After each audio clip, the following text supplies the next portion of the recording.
اخواتي وحبايبي في كل مكان، السلام عليكم ورحمة الله وبركاته. معاكم اخوكم ابو بطة. الحياة الغاز وواقعنا غامض، ما نعرفه عن وجودنا لا يمثل شيء، نحن نجهل الحقيقة ومعرفتنا بهذا الكون ضئيلة.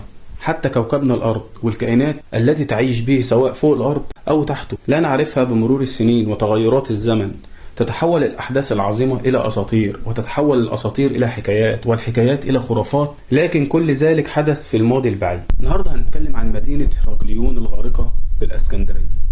مدينة كاملة من آثار وتماثيل ونحوت وقوارب.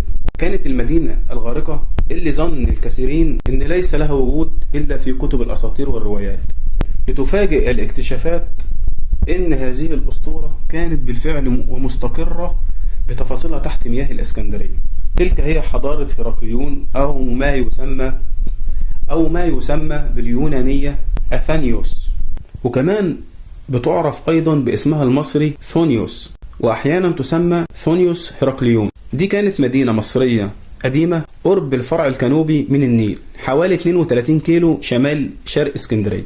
وتقع بقايا مدينة هرقليون حاليا في خليج أبو قير على بعد 2.5 كيلو من الشاطئ، وعلى عمق 10 متر 30 قدم. في أبو قير اكتشف علماء الآثار المدينتين الغارقتين هرقليون وكانوبوس، والاكتشاف ده كان عام 1992، وده بجانب انها كانت